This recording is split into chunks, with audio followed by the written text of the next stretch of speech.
Here we've got a picture of a baboon, parent, and a baby. Now, there's a strong connection between the baboon, the parent and the baby, and this curious animal I'm drawing here. And I wonder if you can sort of work out for yourself what the connection is, and indeed what this curious animal is. But I'll tell you one thing, it is not a space invader.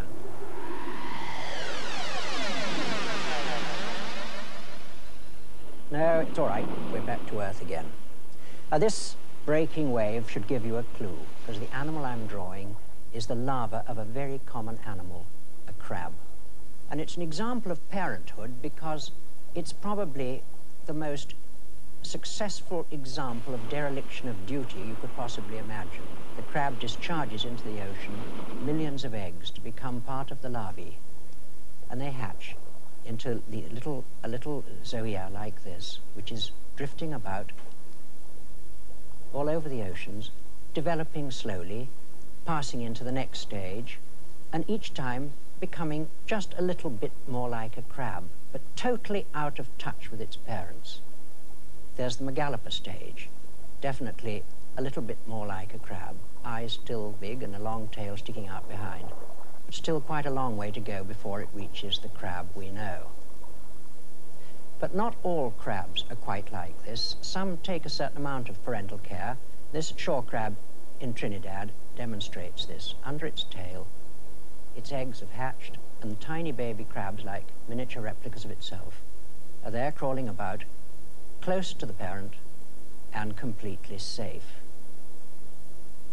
We're starting at this far end, this dereliction of responsibility. Fish are a good example, but there are certain fish where a parental care begins to raise its head, and the tilapia is one of them. This fish belongs to a group called mouth brooders, for the very simple reason that they brood their young in their mouth. Now, here's an outline of the head of the tilapia with the eye here. Just imagine you've got an X-ray and you can look through the side of its cheek. What would you see inside? A group of gill rakers, a sort of grill here, which protects the gills which are behind it. So that the tilapia are retained that way, and the mouth would be closed. And inside that whole cavity, if you could look in, you would see tiny tilapia lying in all directions like a big pack of frozen whitebait, maybe 120 of them. And now we're going to have a look at a film, and you'll see exactly how a mouth-brooding fish works. Now, in some species of tilapia, both the males and females do the brooding. Sometimes they just gather them up, and other times they hatch them in the mouth. But here, she's putting them out to play. The coast is clear, and out they go, but they stay close. They, too, understand the importance of being able to get back into the mouth again. It seems an almost endless supply. There they're staying very close, just a few more to go there.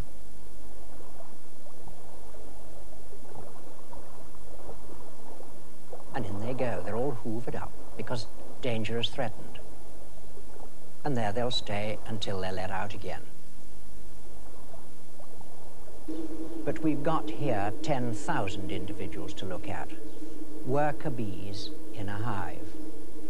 Well, this is parenthood, and the relationship is in a sense the same, but in a teeming community like this, everything seems to be programmed. It's an organization, something so specialized, so difficult to understand for human beings that rather value individual personal freedom. These are all females. These are the workers, the honeybees. The queen has laid her eggs in the cells, and their job is to nourish the grubs, to bring in first bee milk on top of the eggs and honey, nectar, and look after those hatching eggs and growing grubs until the time comes to wax over the cells. Here are the busy workers. Why females, you'd ask? Well, it's because the males are missing. There are nowhere near so many of them, and their role is simply to fertilize new queens at the end of the season.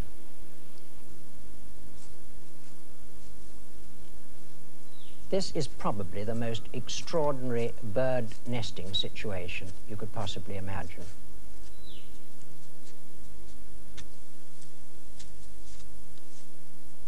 The mallee fowl gets its name from the mallee scrub of Australia. It looks like a game bird, but it belongs to an order called megapodes, and they're birds that are incubator builders, or rather incubator diggers, however you want to look at it.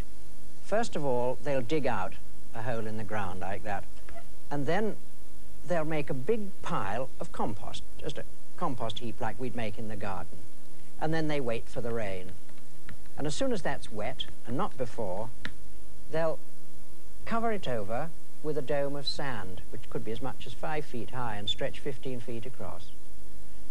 And that will retain the heat when the fermentation starts, and ultimately that will become the nest, because it'll dig down into there and start laying. You see, here they go, digging down into the middle of the pit, down to the warm layer of compost, and there are 2 thermometers. The big one on the left is reading all the time 35 degrees centigrade. That's the temperature of the nest. The little one on the right is reading now just 20, because it's in the early morning. That's the outside temperature. But the mallee fowl knows nothing about thermometers.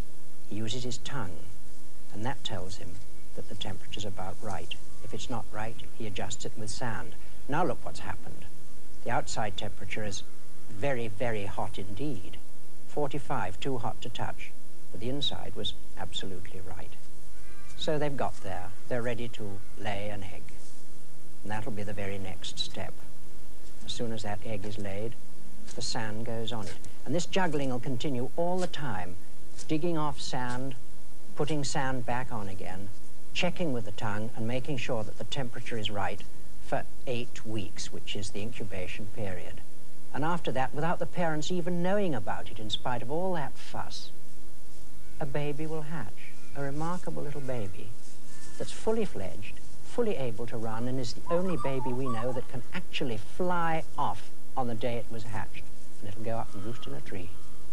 It must be the most independent young bird there is in the world, and after all that hassle the parents had with the eggs and the compost heap, it's a great success story. But we're going to look at something much more normal now.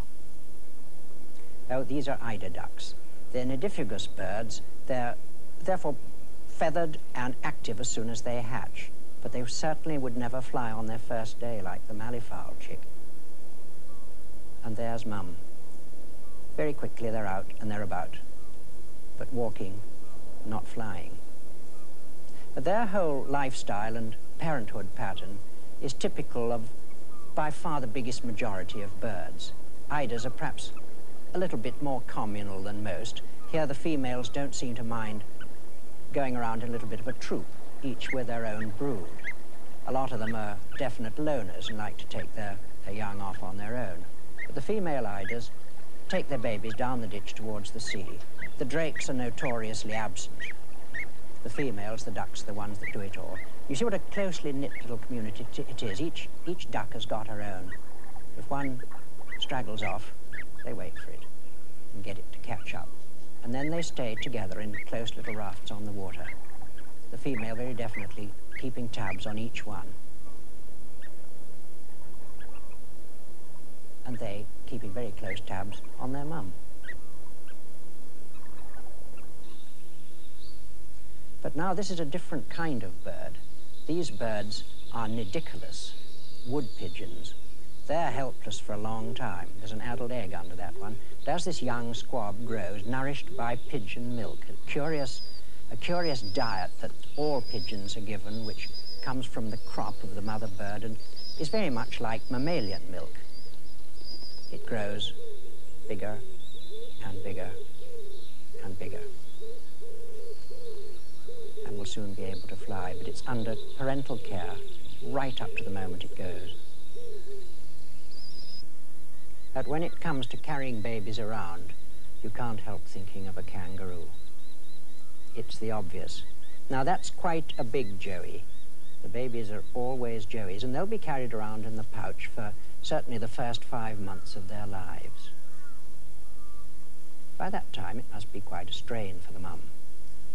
when they're out and about, they still go back in the pouch because that's where the teats are and that's where the joey will get a good drink of milk. And in he goes like a sailor into his hammock. He'll slowly turn around so that he can look out and see which way he's going. Some very fascinating facts about parenthood in kangaroos. On this picture here, you see a pretty good close-up of it, and what's going to happen is that this joey is shortly going to be thrown out of the pouch for good. That'll be when he's about 8 or 9 months old.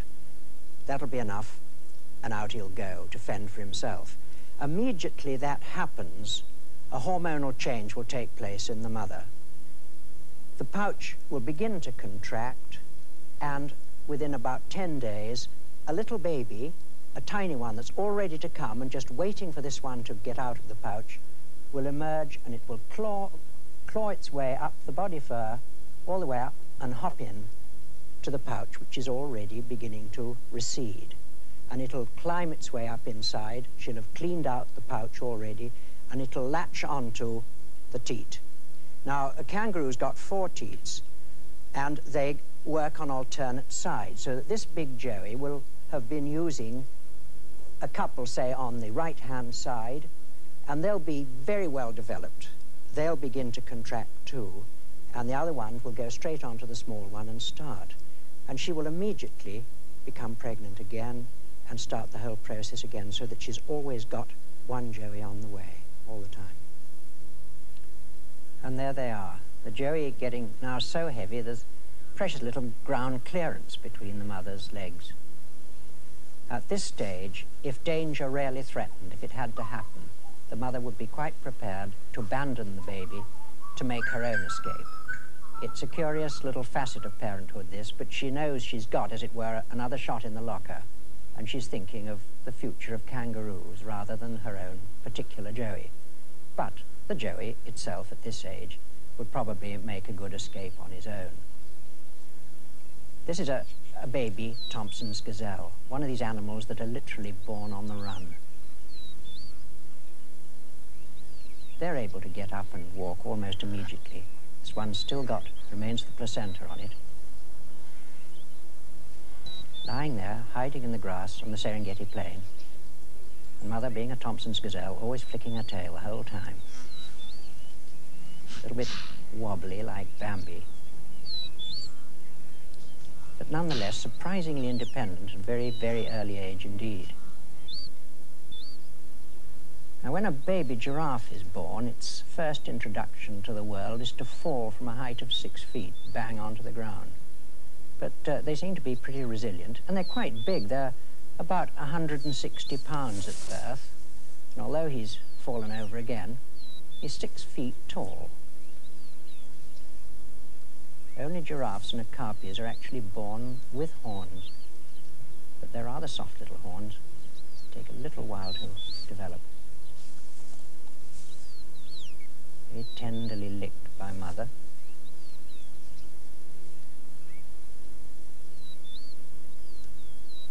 That's in the Ngorongoro crater in Tanzania. But like all these young animals, the first thing to do is to find his way up onto his feet and get a good long drink of milk.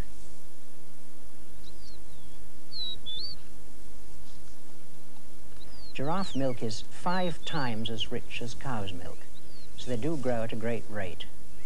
By the time they're weaned, a baby giraffe is 10 feet tall.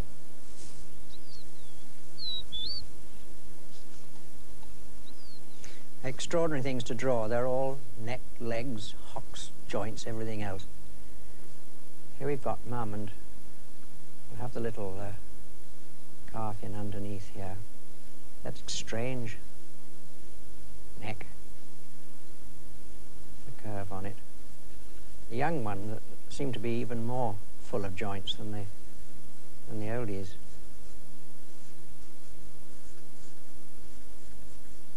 The thing about sketching, you can just get the rough impression of how the thing is and remember it that way. But giraffes really are problems from a great many points of view. One of their problems is that 50% of all baby giraffes are killed by lions.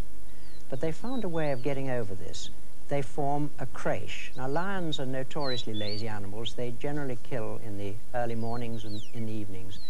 So in the heat of the day, when the lions are resting, the giraffes go together into a creche. The young are left, and the adults go out foraging.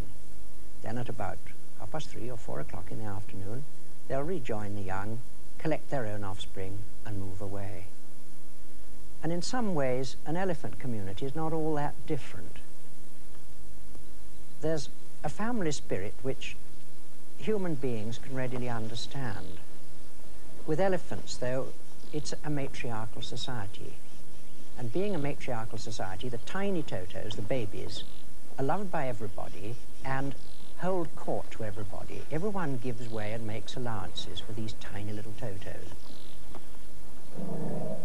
For a whole year, they're getting nothing whatever but milk. And they're growing rather slowly on it, because they've got lots and lots of time. They never stray more than about 5 yards from their mums, but everybody else gives them a helping hand if they're in any sort of trouble. They're one of the most endearing little animals that ever was. These are Jacmar baboons, the species that you get down in the southern part of Africa. A great deal of play, very much like the elephants. A lot of totos. Very dark ones are the youngest of all. And a great tendency of the young females particularly, to show maternal instincts by playing with babies. But they're only allowed to play with babies if they're very close in relationship to the mother. Strangely enough, the males take their position in society in a baboon troop from the females they know. It's a strangely inverted sort of situation. There are always one or two big males around, but rather in the outfield, keeping tabs on the troop as a whole, but not taking any very active part in it. Play goes on the entire time. It's all play that's geared towards learning how to be a better baboon and more effective in the bush.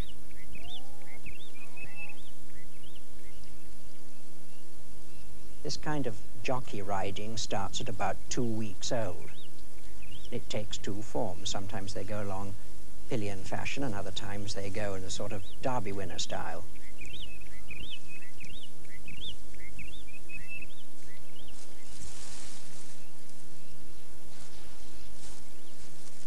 All in all, if you watch a troop of baboons at play, you could almost, with every respect, be looking at human children playing in an adventure playground. And it's designed for precisely the same sort of thing. Quickness of hand and eye and general physical development.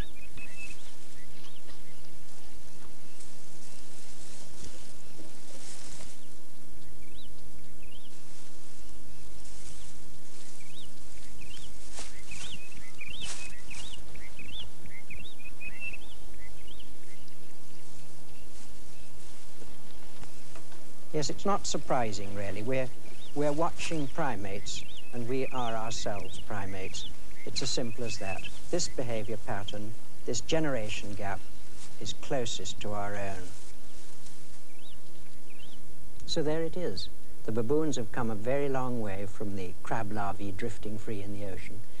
And we've come a long way from the baboons. We've added reason to instinct. Goodbye.